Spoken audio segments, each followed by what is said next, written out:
বন্ধুগণ, শীতাংশ বলছি। এই চ্যানেলে আপনাদের সকলকে স্বাগত। আজকে ভারতের রাজনীতি নিয়েই দু একটা খবর বলবো এবং তার সাথে আমার মতো করে আমি একটু বিশ্লেষণ করব। প্রথমেই আপনাদের সকলকে আজকের যে শুভ দিন রামনবমীর প্রত্যেককে শুভেচ্ছা জানাচ্ছি। সারা দেশে খুব উৎসাহের সঙ্গে সর্বত্র রামনবমী পালিত হয়েছে এবং বিভিন্ন রাজ্যে খুব উৎসাহ উদ্দীপনার সাথে বিভিন্ন শোভাযাত্রা বেরিয়েছে। সামান্য কোথাও কোথাও একটু আধটু কোনোরকম একটু অসন্তোষ অশান্তির খবর পাওয়া গেছে, সেটা কিন্তু খুব বড় কিছু ব্যাপার নয়। সমস্ত রাজ্য সরকারই খুবই দক্ষতার সঙ্গে আজকের দিনটিকে সুন্দরভাবে যাতে পালিত হয় সে ব্যাপারে সচেষ্ট থেকেছে। যাই হোক, আজকে যে বিষয়টা নিয়ে আলোচনা করতে চাইছি সেটা হচ্ছে যে ভারতের রাজনীতিতে এই যে বিরোধী দলের মধ্যে একটা হতাশা দেখা যাচ্ছে গতকাল এবং আজকেও। কারণ আপনারা জানেন এর মধ্যে এই গত যে পার্লামেন্ট সেশন হলো, সেই পার্লামেন্ট সেশনে একটা মস্ত গুরুত্বপূর্ণ বিল পাস হয়েছে। সেই বিলটা হচ্ছে ওয়াকফ বোর্ড সংক্রান্ত বিল। তো সেই বিলের পক্ষে এবং বিপক্ষে সরকার পক্ষ এবং বিরোধী পক্ষ একজোট হয়েছিল এবং সরকার পক্ষের সঙ্গে যে জোট আছে, সরকার পক্ষে যে রাজনৈতিক দল বিজেপি, তারা এককভাবে সংখ্যাগরিষ্ঠ নয়, তাদের সঙ্গে আরও ছোটো ছোটো দল মিলে তারা সংখ্যাগরিষ্ঠ। তার মধ্যে সবচেয়ে বেশি দুটি দলের ভূমিকা আছে।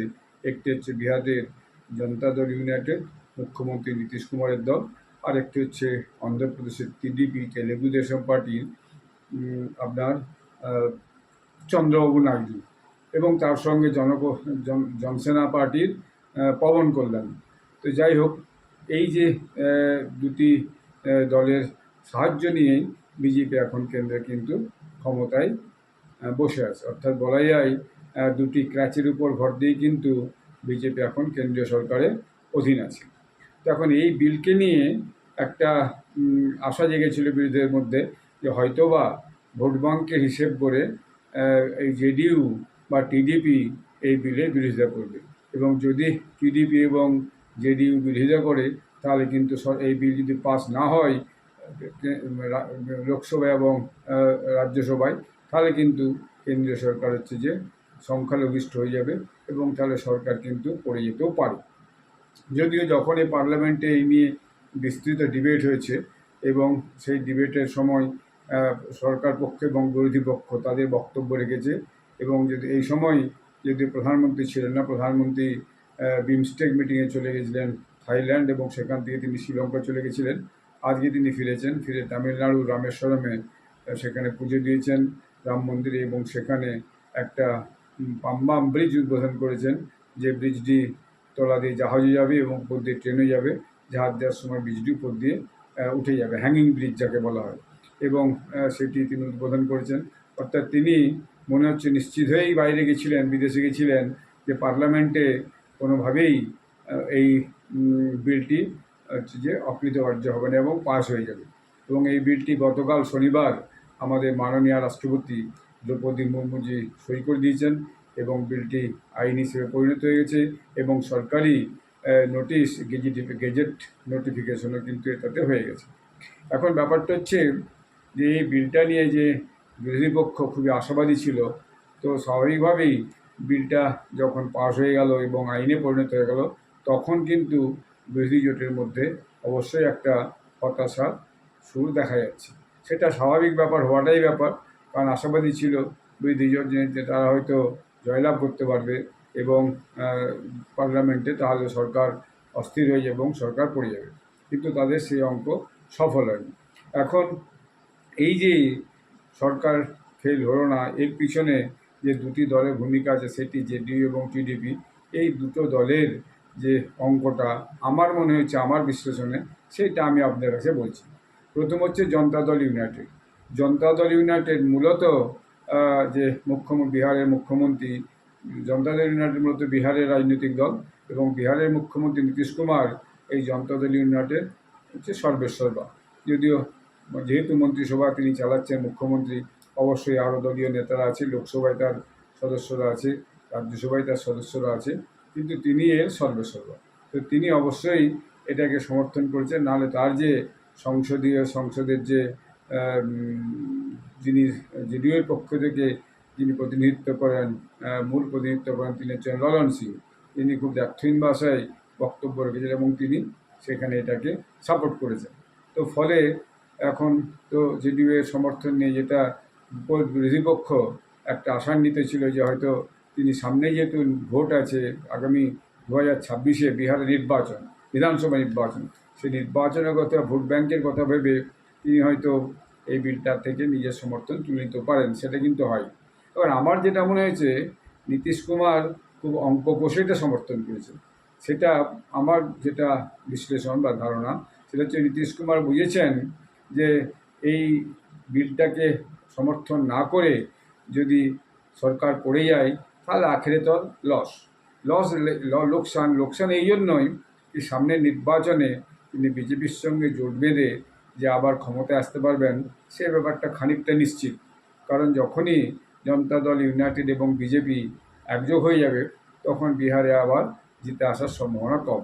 তবে একটা বিষয়ে প্রশ্নচিহ্ন আছে, সেটা হচ্ছে নীতিশ কুমার দ্বিতীয়বার আবার মুখ্যমন্ত্রী হবেন কিনা। 2026-এ যদি বিহারে জনতা দল ইউনাইটেড এবং বিজেপি একসঙ্গে ক্ষমতা দখল করে তাহলে পরে সেখানে নীতিশ কুমার মুখ্যমন্ত্রী হবেন কিনা সেটাকে নিয়ে একটা প্রশ্নচিহ্ন আছে।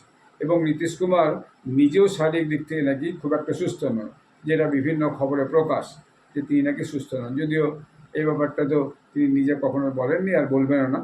তাকে তো বিভিন্ন মিটিং মিছিল দেখাই যাচ্ছে তিনি করছেন এবং প্রশাসনিক কাজকর্ম কিন্তু করছেন, কিন্তু বিভিন্ন খবর সূত্রে বোঝা যাচ্ছে যে তার বয়সের কারণেই হোক তিনি একটু শারীরিক অসুস্থতার মধ্যেই আছেন। এখন তার কাছে যদি আগামী দিনে এই বিজেপির সঙ্গ ছেড়ে দিয়ে যদি বিজেপি পড়ে যায় তাহলে তার আখেরে লস। কারণ বিজেপি যে সাহায্যটা করতে পারবে ভোট নির্বাচনের সময় তার জনশক্তি দিয়ে, অর্থাৎ ভোট শক্তি দিয়ে এবং অন্যান্য যে শক্তি দিয়ে, যে সেটা রাজনৈতিক শক্তি দিয়ে, তো সেটা কিন্তু তিনি ছেড়ে দিলে পরে সেই সাহায্যটা আপনি পাবেন না। এবং তিনি যদি আবার পুনরায় রাষ্ট্রীয় জনতা দল আরজেডির সঙ্গে জোট করার চেষ্টা করেন তখন কিন্তু তার প্রতি মানুষের যে বিশ্বাস, সেই বিশ্বাসটা একদম কমে যাবে।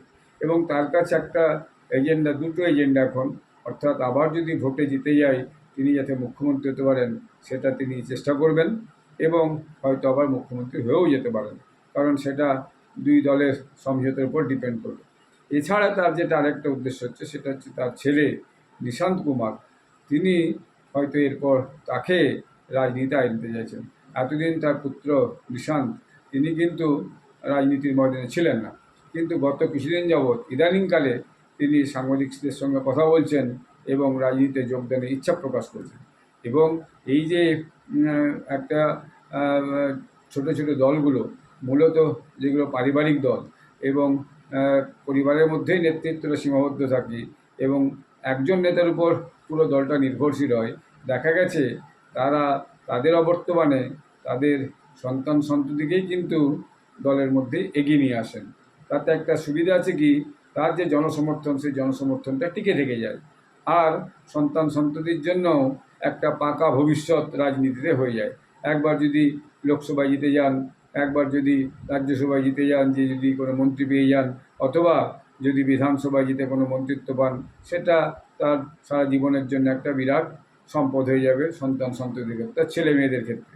এটা বিভিন্ন রাজনৈতিক দলের সর্বত্র দেখাই যাচ্ছে যে তারই উত্তরাধিকার কী হবে সেটা পরিবারের মধ্যেই মোটামুটি সীমাবদ্ধ আছে। তাহলে নীতিশ কুমার যদি শারীরিকভাবে অসুস্থ হন, তিনি যদি তার ছেলেকে প্রতিষ্ঠিত করে দিতে পারেন বিজেপির সাহায্যে, সেটা তো একটা বড় কাজ হবে।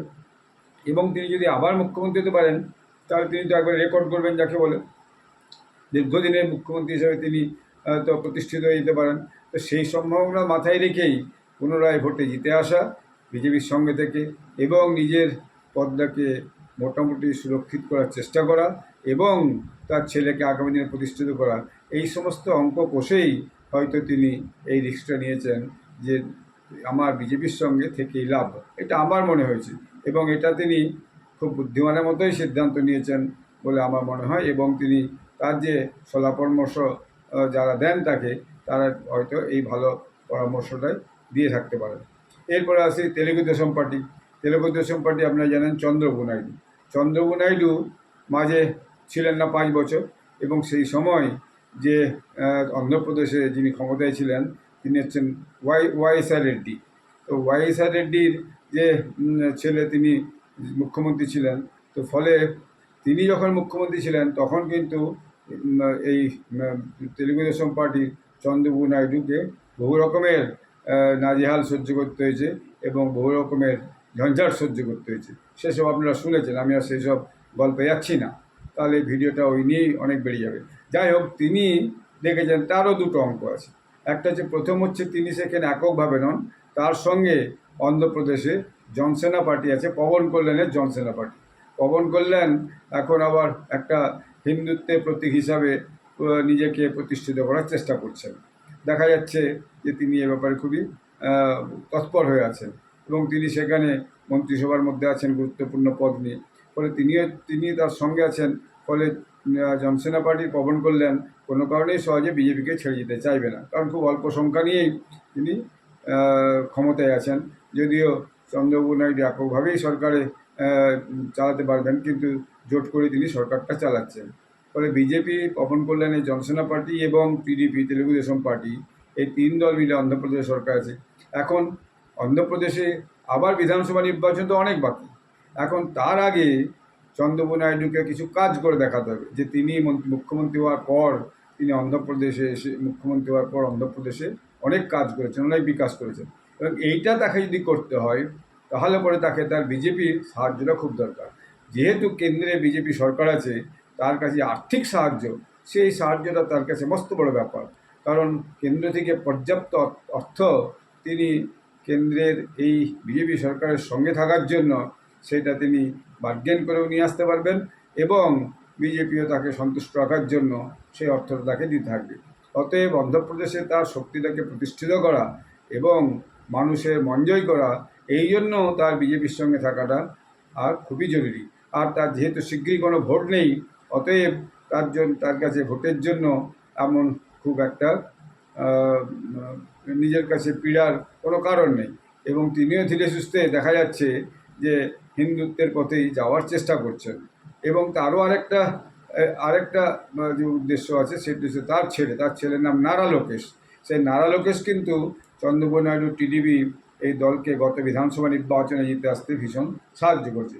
কারণ চন্দ্রবাবু নাইডুর যথেষ্ট বয়স হয়েছে, কিন্তু চন্দ্রবাবু নাইডু আগে একবার বিজেপি রিজার্ভ করে সারা ভারতবর্ষে অন্যান্য ছোট দলগুলোকে নিয়ে একত্রিত করার চেষ্টা করেছিলেন, কিন্তু সে প্রচেষ্টা বিফল হয়েছে।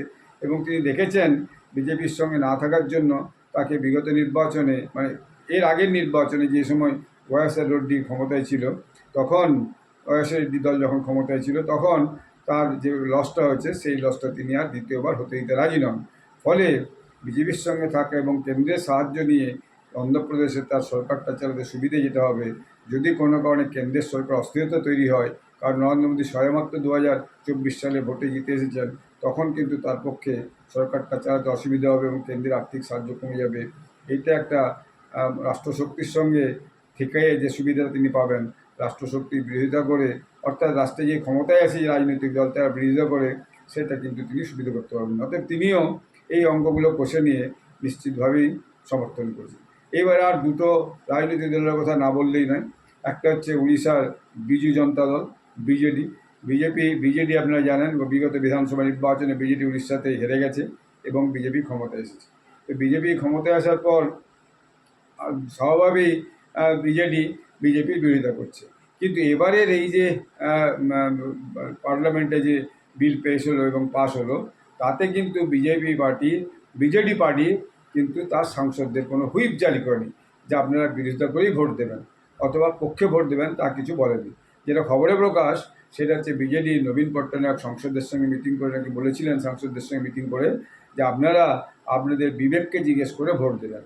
ফলে দেখা গেছে যে অঙ্কের হিসাবে যে ভোট রাজ্যসভা এবং লোকসভাতে বিজেপি বা এনডিএ দলের পাওয়ার কথা ছিল, তার থেকে বেশি কিন্তু ভোট এমপিদের পেয়েছে। ফলস্বরূপ মনে করা হচ্ছে যে বিজেডির কিছু এমপি বিজেপির পক্ষে ভোট দিয়েছে এবং সেটা বিজেপি ম্যানেজ করতে পেরেছে। আর একটা দল সেটা হচ্ছে ওয়াইএসআর রেড্ডি, যেটা বললাম অন্ধ্রপ্রদেশে। ওয়াইএসআর রেড্ডি রাজ্যসভাতে বরাবরই কিন্তু আগের যে নরেন্দ্র মোদীর যে টার্ম ছিল, সেকেন্ড টার্ম, সেই টার্মে কিন্তু সাপোর্ট করেছে, কারণ তখন রাজ্যসভায় বিজেপি কিন্তু সংখ্যাগরিষ্ঠ ছিল না। কিন্তু যে কোনো প্রশ্ন যখন ভোটাভুটির প্রশ্ন এসেছে, দেখা গেছে যে সেখানে ওয়াইএসআর রেড্ডির সাংসদরা কিন্তু বিজেপিকে সমর্থন করে এসেছে। তার হয়তো একটা কারণ ছিল যে তিনিও কেন্দ্রের আর্থিক সাহায্য এবং অন্যান্য সাহায্যের জন্য তিনি এটা করেছেন, যদিও তিনি বিজেপির সঙ্গে কোনো জোটে ছিলেন না। এবারে দেখা গেল যে ওয়াইএসআর রেড্ডির পার্টিও কিন্তু যে এই যে ভোটাভুটির প্রশ্নে তার যে সাংসদরা আছে লোকসভা এবং রাজ্যসভায়, তাদেরকেও ওই বিবেকের উপর জিজ্ঞেস করে ভর করে ভোট দিতে বলেছেন। এবং মনে করা হচ্ছে যে রাজ্যসভায় যে অতিরিক্ত ভোট বিজেপি পেয়েছে, যা পাওয়ার কথা ছিল তার থেকে যে অতিরিক্ত ভোট পেয়েছে, সেই ভোটটা কিন্তু ওয়াইএসআর রেড্ডির থেকেও কেউ কেউ কিন্তু সেই ভোটটা কাস্ট করেছে, এবং লোকসভাতেও হয়তো বা দু একটা ভোট কাস্ট হয়েছে। ফলে বিজেপি খুব সহজেই, এনডিএ খুব সহজেই পার্লামেন্টে এই বিল পাস করেছে, এবং যথেষ্ট গরিষ্ঠতা নিয়ে পাস করেছে। এবং বিরোধীরা অনেক চেষ্টা করেও কিন্তু নিজেদের যে প্রচেষ্টা, যেভাবে হোক সরকারকে অস্থির করে তোলা, সেটা কিন্তু করে উঠতে পারেনি। অবশ্য আজকে দেখা যাচ্ছে সেটা হচ্ছে, এটা পাস হয়ে যাওয়ার পর কংগ্রেসের কিছু নেতা হতাশার থেকে বলতে শুরু করেছে, করাই বলা যায় যে এই বিল আমরা যদি কখনো ক্ষমতায় আসি, আমরা কিন্তু এই বিলকে আবার পাল্টে দেবো, দিয়ে আবার সেই পুরাতন বিলকে ফিরিয়ে আনবো। এবং দেখা যাচ্ছে যে আরজেডিরও কিছু নেতা, তারাও কেউ হচ্ছে একই কথা বলছে যে আমরা যদি ক্ষমতায় বিহারে ফিরে আসি, তাহলে আমরা কিন্তু এই বিলকে বিহারে লাগু হতে দেবো না, আমরা এই বিলকে ফেলে দেবো, আমরা এই বিলকে কাজে লাগাবো না। তো সেটাও মনে হচ্ছে হতাশার থেকে যে বিল একবার পাস হয়ে যায়, তাকে দ্বিতীয়বার আবার ঘুরিয়ে নিয়ে আসা, সেটা কিন্তু খুব অসুবিধার ব্যাপার। এবং বিরোধীদের শক্তি যেভাবে ক্ষয় হচ্ছে, এবং বিশেষত কংগ্রেসের শক্তি যেভাবে ক্ষয় হচ্ছে, সেটা আগামী দিনে কংগ্রেসের নেতৃত্বে বিরোধীরা আবার দিল্লিতে ক্ষমতায় আসবে এবং কবে আসবে, সে ব্যাপারটা খুব অনিশ্চিত। যদিও রাজনীতির কথা কিচ্ছু বলা মুশকিল, আজকে যেভাবে রাজনীতি চলছে, কালকে সে রাজনীতির পট পরিবর্তন হতে কোনো সময় লাগে না, এটা অতীত থেকে আমরা দেখেছি। কিন্তু এখন বিজেপি যে শক্ত জমির উপর দাঁড়িয়েছে, এবং যেভাবে সব কিছুকে মানে তাদের যে ম্যানেজাররা ম্যানেজ করছে, সেটা কিন্তু দ্রষ্টব্যের ব্যাপার। এবং একবার ক্ষমতায় বসে গেলে যে সেখান থেকে সরানো একটু মুশকিল ব্যাপার, সেটা এখন বোঝাই যাচ্ছে। এর আগেও আমরা দেখেছি যে কংগ্রেসের আমলেও 10 বছর ধরে সরকার চলে গেছে, কিন্তু বিরোধীরা তখন কিছু করতে পারেনি, অর্থাৎ যে ইউপিএর বিরুদ্ধে এনডিএ তেমন করে কিছু করে উঠতে পারেনি। তো যাই হোক, আগামী দিনে আমরা দেখতে পাবো রাজনৈতিক গতি প্রকৃতি কোন দিকে যাচ্ছে। এখন বিজেপির পক্ষে পালে ভালোই হাওয়া চলছে, এইটুকু বলা যায়। তো এই রাজনৈতিক বিশ্লেষণটা আমার মনে হলো। তো এই খবর এবং রাজনৈতিক বিশ্লেষণ দিয়ে এই ভিডিওটি আমি শেষ করছি। আবার আগামী দিনে নতুন কোনো বিষয় নিয়ে, জিওপলিটিক্স হোক আর রাজ্য রাজনীতিই হোক, কোনো বিষয় নিয়ে আপনাদের কাছে আগামী দিনে আসবো। এই কথা বলে শেষ করছি। ধন্যবাদ, নমস্কার।